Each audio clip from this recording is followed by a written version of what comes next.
O som do martelo que pregou as teses continua repercutindo até hoje. O documento exposto naquela porta deu origem a uma série de acontecimentos que devolveram à fé a centralidade das Escrituras. Esse simples e corajoso ato de bater na madeira e exortar a Alemanha do século XVI afetou o mundo tão profundamente que ainda hoje podemos perceber os seus efeitos. Luteranos, reformados, anglicanos, anabatistas, presbiterianos, batistas e praticamente todo o movimento protestante nunca teria existido, ou pelo menos não como conhecemos hoje, se Deus não tivesse guiado providencialmente o coração, a mente e as ações do monge apaixonado que publicou esse documento. Sem dúvida, um dos homens mais influentes da história do cristianismo. Este homem é Martinho Lutero.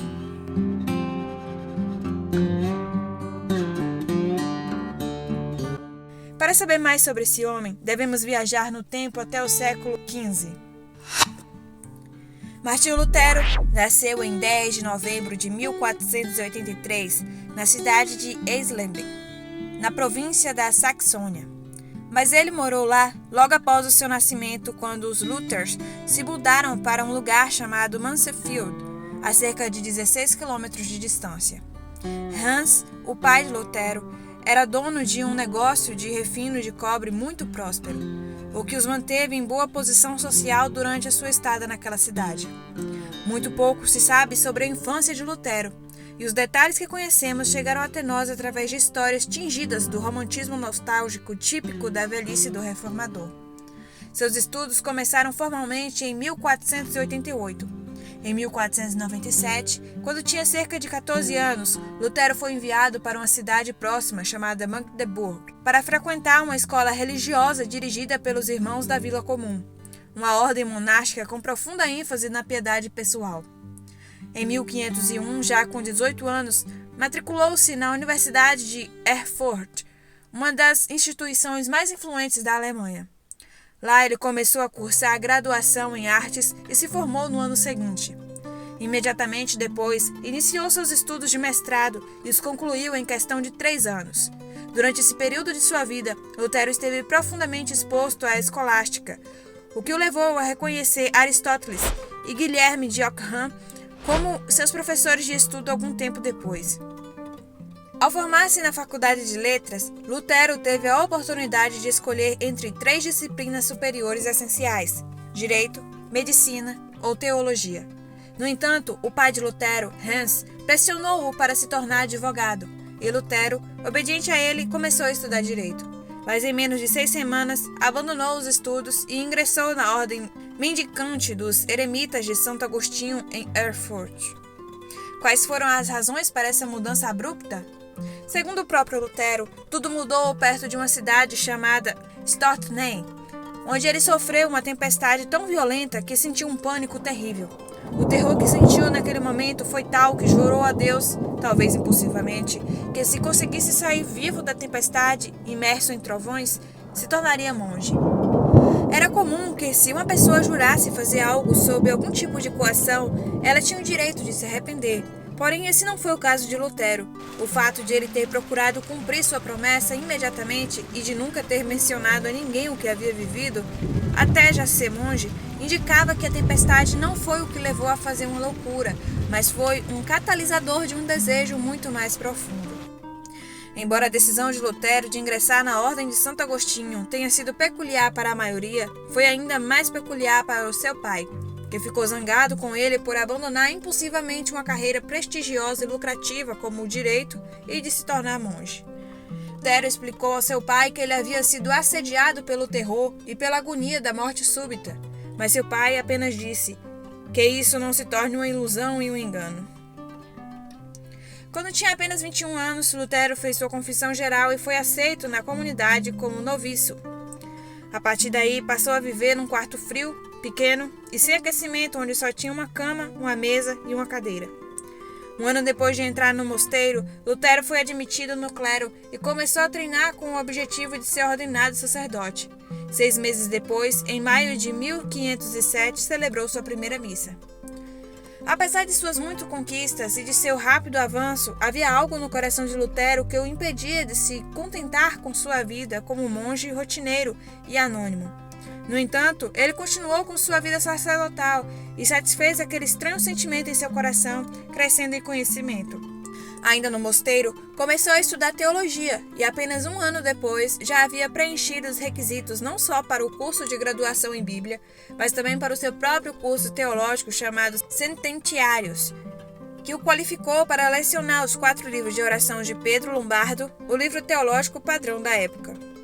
O desejo de Lutero era continuar estudando, mas entre 1510 e 1511 aconteceu algo que interrompeu abruptamente. O que aconteceu?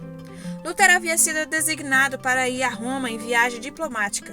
Os monges que foram ordenados a fazer isso viajaram para interceder junto ao Papa para que não fosse aplicada uma decisão que obrigava os mosteiros agostinianos a observarem e não observantes a se fundirem administrativamente.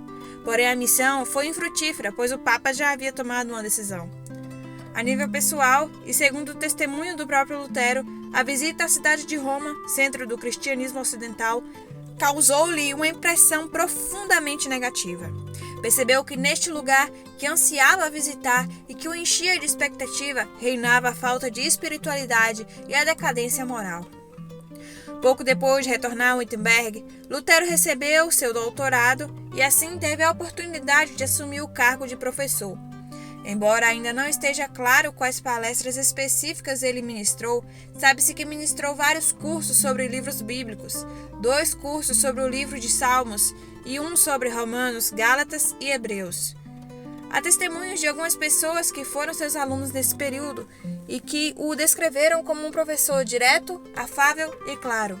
Contudo, nenhum deles deu qualquer indicação de que a vida e a teologia de Lutero estivesse mudando. Anos mais tarde, Lutero falou deste momento da sua vida como decisivo, no qual a sua visão do mundo e a sua abordagem começavam a ser transformadas.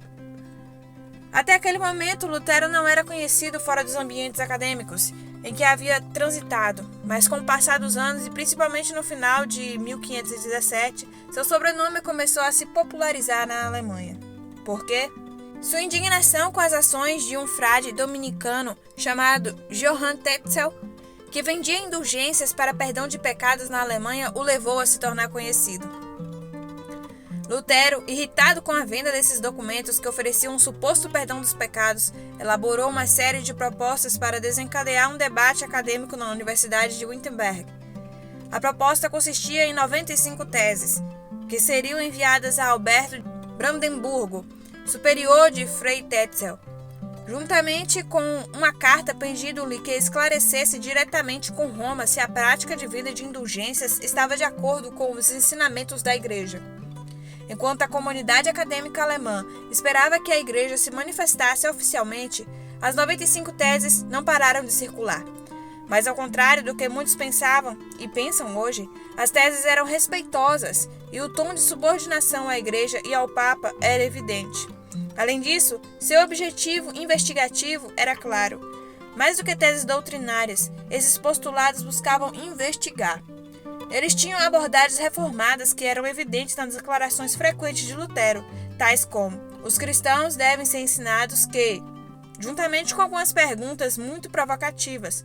Por exemplo, a tese 86 dizia: porque o Papa, cuja riqueza hoje é maior que a riqueza do mais rico craso, não constrói a Basílica de São Pedro com seu próprio dinheiro em vez do dinheiro dos crentes pobres. Não está claro qual era a cosmovisão e a teologia de Lutero neste momento de sua vida. Muitos se perguntam qual era o seu verdadeiro pensamento doutrinário naquela época. As suas dúvidas sobre a Igreja Romana já foram levantadas e as teses foram a sua primeira manifestação, ou as teses foram o início do seu processo de conversão e ruptura com Roma. A posição mais aceita é a de que Lutero entendeu o Evangelho depois de tudo isso e que seu entendimento evangélico atingiu seu ápice em 1518, ou seja, é provável que a sua conversão a Cristo tenha começado com a polêmica das 95 teses. O ano de 1518 foi o ano de ouro para Lutero. No final desse período, fica claro que o conhecido monge alemão havia chegado a uma compreensão plena do Evangelho. Para compreender o que ocorreu na mente e no coração de Lutero, é fundamental compreender como a Igreja do século XVI via os meios de salvação. Os líderes da igreja acreditavam que a salvação poderia ser alcançada de várias maneiras, mas todos tinham um elemento em comum. Ela era alcançada através de obras ou esforços pessoais. No entanto, Lutero rompeu a dramaticamente com essa tradição, ao fazer a escandalosa declaração de que os crentes não poderiam contribuir com nada para a sua salvação e que essa só foi obtida através da graça divina. Contudo, a afirmação de Lutero de que os crentes não poderiam contribuir com nada para a sua salvação não foi simples. Veio depois de um intenso conflito interno que terminou com um evento que mudaria para sempre a história da igreja, uma leitura de Romanos 1,17. Este texto iluminou a vida de Lutero e o conduziu à sua conversão. Mais tarde, referindo-se àquele momento de sua vida, ele disse: "Foi como se as próprias portas do céu tivessem se aberto diante de mim." Essa experiência de conversão afetou profundamente o resto da vida de Lutero. Tamanho foi o impacto da palavra de Deus sobre ele que ele permaneceu firme durante a controvérsia das indulgências e nunca quis retratar seus pontos de vista. Na segunda metade de 1518, as ideias de Lutero já haviam se espalhado por toda a Europa e passaram a atrair a atenção das autoridades civis e religiosas. Para explicar suas ideias aos líderes eclesiais da época, Lutero teve que ir a Roma. Porém, Frederico III da Saxônia, governante regional que o protegeu, intercedeu por ele e conseguiu que ele fosse convocado a Augsburgo, cidade alemã, longe de sua casa, onde se realizava uma dieta imperial, ou seja, um conselho de príncipes leigos e eclesiásticos dos estados imperiais.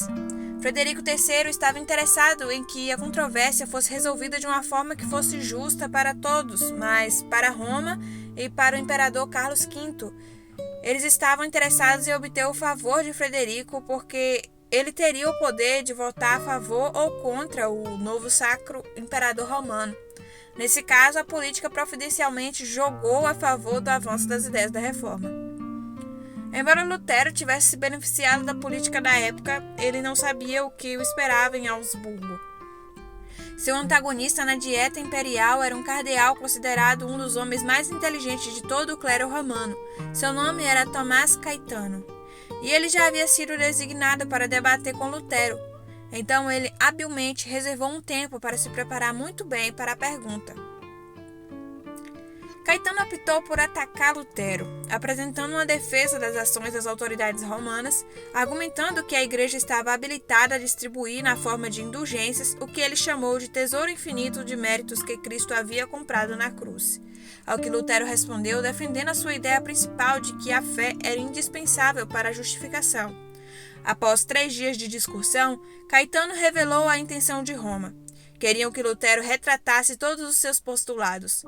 Assim, uma vez que Lutero entendeu que a polêmica era infrutífera, decidiu fugir para Wittenberg, uma vez que Caetano tinha o poder de prender e o levar Lutero a Roma para um interrogatório mais detalhado.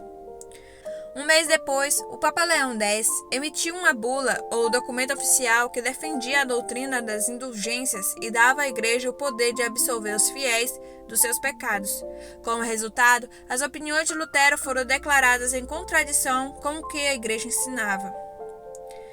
Enquanto todos os olhos estavam voltados para Lutero para ver o que aconteceria, ele decidiu se afastar da cena pública e deixar que os outros tomassem seu lugar. Isso gerou um fenômeno muito benéfico, porque, embora Lutero já não existisse, muitos outros começaram a levantar suas vozes, partilhando as ideias e preocupações sobre a igreja e a sua autoridade. Finalmente, uma disputa acalorada entre Andreas, um colega de Lutero de Wittenberg, e Johann, um hábil defensor da autoridade da Igreja Romana, trouxe Lutero de volta à cena pública. Em junho de 1519, Andreas e Luther reuniram-se em Leipzig para realizar um debate público. Infelizmente, a atmosfera em Leipzig não era muito amigável para Lutero. A área era um forte enclave católico, onde se percebia hostilidade para com os reformadores. Embora o debate entre Elk e Karlsland tenha sido apático e hostil, o debate entre Eck e Lutero foi mais animado. O argumento de Eck girava em torno da comparação de Lutero com Jan Hus, um clérigo que criticou fortemente a igreja e que foi considerado herege durante quase um século. Essa acusação não excitou muito Lutero, por isso ele negou permanentemente a acusação. Ainda assim, Eck persistiu nas acusações, levando Lutero a afirmar que, em concílios gerais, como o Concílio de Constança, no qual Hus foi condenado, erros poderiam ser cometidos, especialmente quando as opiniões relativas à fé eram promulgadas. Essa declaração permitiu a Eck vangloriar-se de ter revelado o verdadeiro pensamento de Lutero. Mas o assunto dentro da Igreja Romana não parou por aí. Foi um processo lento, conflituoso e complexo para a Igreja oficial. Ainda assim, no outono de 1519, após um atraso devido à eleição do novo imperador, o tema de Lutero foi revivido. Em janeiro de 1520, num consistório no Concílio de Cardeais e do Papa, o tema de Lutero foi abordado e um mês depois concluiu-se que os ensinamentos do monge alemão eram heréticos. Embora dentro da Cúria Romana não houvesse opinião unânime sobre se os postulados de Lutero eram heresia ou não, em junho de 1520 o Papa Leão X emitiu uma bula de excomunhão contra Lutero, que previa um período de 60 dias, para que ele retratasse suas teses perante a Igreja de Roma. Quando Lutero recebeu a notícia da bula, ele acreditou que fosse um boato malicioso de Eck, mas, ao saber que era real, ele respondeu beligeradamente através de um tratado intitulado Contra o Touro Execrável do Anticristo. O período de 60 dias se esgotou lentamente sem qualquer resposta de Lutero, e no inverno de 10 de dezembro de 1520, o monge alemão cancelou suas aulas e caminhou em direção a uma fogueira feita por seus alunos em frente aos portões da cidade e jogou-a no fogo, queimando uma cópia da bula papal que foi emitida contra ele. A Igreja Romana não permaneceu quieta. Em 3 de janeiro de 1521, publicaram outra bula papal de excomunhão, que formalmente denominaram a Lutero como herege. Isso significava que Lutero podia ser preso pelas autoridades seculares e condenado à morte na fogueira ou nas chamas de uma estaca. Mas nada disso aconteceu com ele. Por quê? Mais uma vez, providencialmente, a questão política moveu-se a favor de Lutero. Carlos V concordou que nenhum alemão seria condenado sem um julgamento justo. A situação de Lutero tornou-se então ocasião para opiniões e controvérsias, pois muitos acreditavam que não lhe tinha sido oferecido um julgamento imparcial e que tinha sido mal interpretado. Além disso, as pessoas pensavam que o movimento reformista precisava de um espaço maior onde pudesse apresentar os seus postulados e posições. Por causa disso, começou a circular uma proposta para audiência formal para Lutero na Dieta de Worms, que se reuniria ainda aquele ano.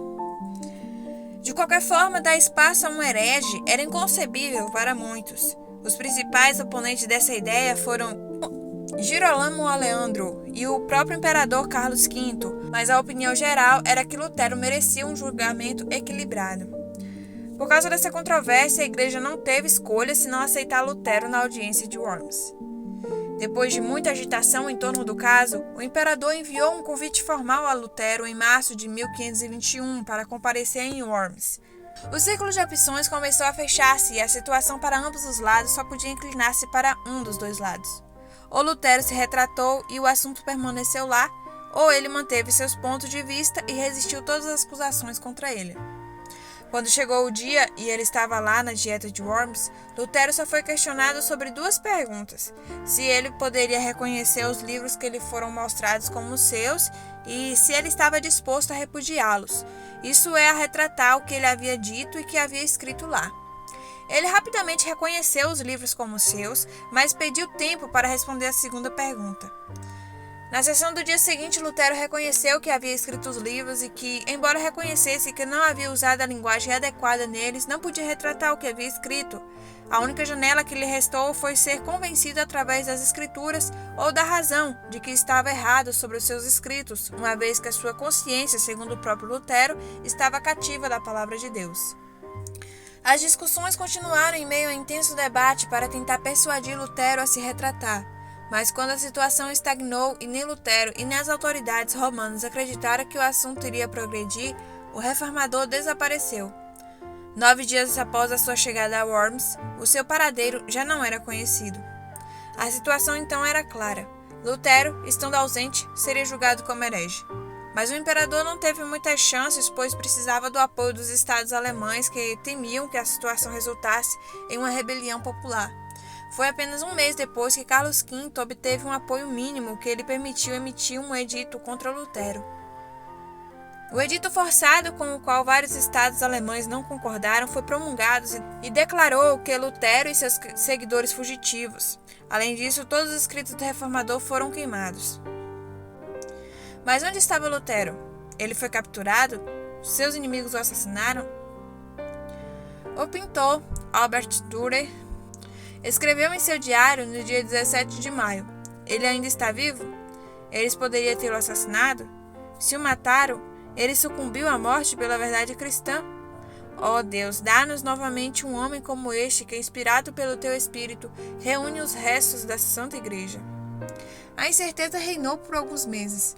No entanto, o que aconteceu foi que durante o seu regresso a Wittenberg, Lutero foi raptado pelos soldados de Frederico III e permaneceu no castelo de Wartburg, perto da cidade de Eisenach, durante quase um ano. Durante esse tempo, as pessoas passaram a acreditar que Lutero havia morrido, mas ao contrário do que muitos pensavam, ele estava mais vivo do que nunca. Durante o período de seu confinamento, ele trabalhou em uma de suas realizações mais notáveis, a tradução do Novo Testamento para a língua alemã.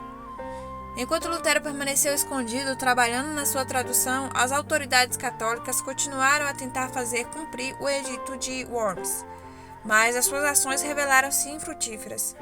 Nos 2 anos seguintes, o movimento reformista tornou-se mais forte e atingiu um ponto difícil de suprimir. Depois de ficar meses encarcerado, em março de 1522, Lutero retornou a Wittenberg, onde o ambiente já era bastante turbulento. A situação social o preocupava porque ele queria que os avanços da reforma fossem conservadores e acreditava na noção de apresentar-se lentamente. Para ele, tudo estava indo rápido demais. O papel de Lutero como líder do movimento da reforma na Europa começou a declinar depois de 1522, quando a luta se tornou mais jurídica e política do que teológica.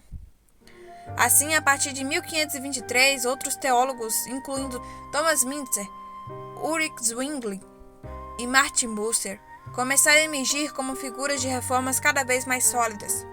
Por causa disso, acontecimentos complexos começaram a pairar sobre a sociedade alemã. No verão de 1524, um número significativo de camponeses organizou uma revolta popular parcialmente inspirada pela reforma, e quase um ano depois as reivindicações dos camponeses espalharam-se por toda a Alemanha. Esses camponeses, apoiados por Thomas Müntzer, publicaram as suas exigências num documento intitulado Os 12 Artigos dos Camponeses, que continham exigências econômicas e políticas, mas que também estavam fortemente impregnadas da cosmovisão bíblica da reforma. A questão agora era, que posição Lutero tomaria? Sua resposta foi um tanto contraditória. Através de um documento, ele parecia estar ao lado dos camponeses, mas depois, numa segunda carta, atacou-os veementemente. E Lutero nunca se esquivou de controvérsias nem guardou para si suas opiniões. Aliás, participou de muitas polêmicas. Talvez a mais importante tenha sido a que teve com o humanista holandês Erasmo de Roterdã. O ponto que dividiu essas duas figuras importantes do seu tempo foi a questão da salvação. Erasmo afirmou que no processo de salvação o ser humano tinha capacidade de contribuir através de um esforço ético, mas Lutero não podia aprovar essa visão, pois considerava que ela minimizava a encarnação, a cruz e a ressurreição a meros conceitos morais superficiais. Depois de 1525, Lutero concentrou-se em outra disputa sobre a ceia do Senhor, em a questão central, que era a interpretação da passagem que Jesus diz: "Este é o meu corpo, este é o meu sangue." Para o reformador suíço Ulrich Zwingli, essas palavras deveriam ser interpretadas simbolicamente. Em vez disso, Lutero defendeu uma interpretação literal dessa passagem. A questão foi tentada a ser reconciliada na famosa disputa de Marburgo, em outubro de 1529. No entanto, a reunião terminou sem qualquer progresso ou conciliação e os dois movimentos reformistas na Suíça e na Alemanha permaneceram divididos. Essa visão foi na época um fato lamentável, pois não permitiu ao movimento reformista procurar a unidade que formaria uma frente sólida para se defender contra a ameaça católica romana. Enquanto isso, a vida privada de Lutero também gerou polêmica. Em junho de 1525, casou-se com uma ex-freira chamada Catarina von Bora, que havia fugido de seu convento. Por que Lutero tomou a decisão de se casar? Isso desacreditaria o movimento reformista?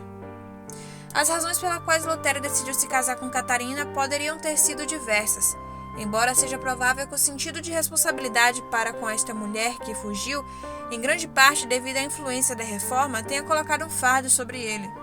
Algumas outras razões poderiam ter sido a difícil situação da ex-freira, que não encontrou alguém com quem casar. A visão bíblica de Lutero sobre o casamento, a sua repulsa pelo celibato clerical e, finalmente, talvez uma visão apocalíptica do que estava acontecendo no mundo que o fez pensar que queria passar os seus últimos dias aplicando o modelo de Deus para a humanidade. Mas logo começaram a surgir comentários sobre o casamento de Lutero de todos os lados, alguns deles falando sobre sua nova situação de casado em tom sarcástico. Outros até consideraram a decisão de Lutero errada, uma vez que supostamente afetou a imagem do movimento reformista. Contudo, existem diversas fontes que demonstram que o casamento de Lutero foi exemplar em muitos aspectos. Catarina era uma esposa piedosa que administrava sua casa com sabedoria e era até mesmo uma conversadora habilidosa em questões de teologia e doutrina. No final das contas, o casal teve 6 filhos, 2 dos quais morreram. Apesar da passagem do tempo, a questão política em torno de Lutero continuou sem encerramento ou conclusão, e em 1530 a questão já tinha fortes conotações políticas, à medida que muitos governantes e territórios inteiros se tornaram porta-estandartes da reforma. Assim, para resolver questões pendentes, Carlos V convocou uma dieta na cidade de Augsburgo, a qual Lutero não pôde comparecer por ainda ser um herege foragido. Representando-o estava seu bom amigo Philipp Melanchthon, que apresentou perante a dieta de Augsburgo a confissão que rapidamente se tornou a base documental da teologia luterana. No entanto, já fazia algum tempo que Lutero não era uma figura muito pública. Desde pelo menos 1525, Lutero dedicou-se muito mais ao seu trabalho como teólogo, conselheiro e organizador do movimento reformista, principalmente na Alemanha. Na verdade, seus últimos 20 anos de vida são geralmente omitidos ou tratados de forma superficial na maioria de suas biografias. Porém, foram anos muito importantes. O que Lutero fez durante esse tempo? Um dos motivos mais comuns para ignorar esses anos de vida de Lutero é que o reformador esteve envolvido pelo menos 3 polêmicas que o mostraram cada vez mais irascível e inseguro. Suas opiniões sobre o Papa, quem ele chamou de anticristo, sua profunda aversão ao movimento anabatista e o forte sentimento antissemita daquela época obscureceu seu legado e lançou-lhe desqualificações por ter uma personalidade errática e intolerante. Fatos que têm sido usados ao longo da história como argumento contra o seu legado. Mas essas atitudes têm alguma justificativa?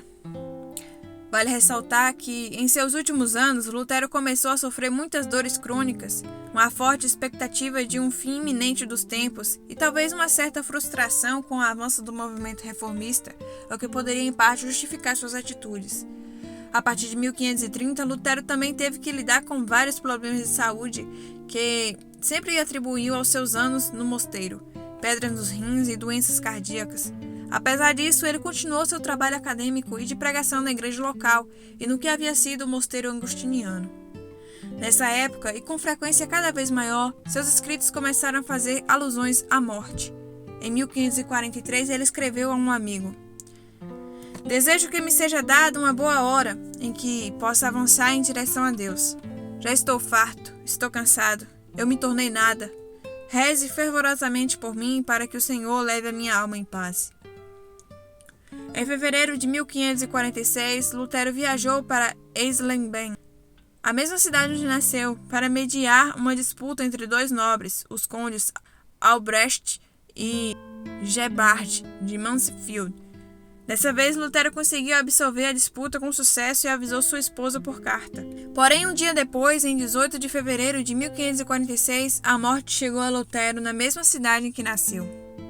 Martinho Lutero é uma das figuras mais importantes da história, pelo menos do último milênio, e poderíamos ir mais longe e citar muitas maneiras pelas quais Deus usou esse reformador. Sua ênfase no desenvolvimento da língua vernácula, sua insistência para que as escrituras fossem traduzidas para a língua que o povo falava e seu desejo de que as pessoas cantassem hinos a Deus em sua língua e nos ritmos populares de cada região foram de grande importância. Lutero foi principalmente um teólogo com uma prolífica obra escrita que, em sua edição acadêmica, consiste em mais de 100 volumes. Porém, apesar de ter produzido tantos escritos, Lutero nunca sistematizou sua teologia, já que a maioria de seus escritos teológicos foram reações às controvérsias que teve com a Igreja Romana, com outros pensadores e até com outros reformadores. Por causa disso, tem sido difícil chegar a um consenso ou a acordos claros sobre a verdadeira teologia de Lutero. O que está claro é que o maior legado que Lutero deixou aos cristãos foi a sua ênfase na centralidade da graça divina e a sua insistência na Bíblia como a palavra de Deus e como a única fonte de autoridade para os crentes. A sua compreensão da natureza da Igreja como uma comunidade de fiéis governada pelo sacerdócio de todos os crentes e não como uma organização dividida entre cleros e leigos também foi essencial. Lutero era um homem de muitas contradições e lutas, e estava longe de ser um crente ideal. Em seus escritos, ele falou muito sobre suas tentações e sobre sua própria insegurança em ser um bom crente. Porém, ao descobrir a verdade das Escrituras, tornou-se um homem que confiava no amor e na bondade de Deus, para com ele e para com todos os crentes. Hoje, depois de mais de 500 anos da sua morte, o legado de Lutero é sentido com crescente intensidade. Deus usou esse homem cheio de erros para provocar um movimento bíblico de amor pela palavra de Deus, que continua a ser pregada a pessoas de todas as tribos, línguas e nações, nos 5 continentes. E onde começou esse movimento influente, poderoso e imparável? À porta de uma igreja, numa pequena cidade do centro da Europa, e de lá se espalhou pelo mundo, pela graça do Senhor.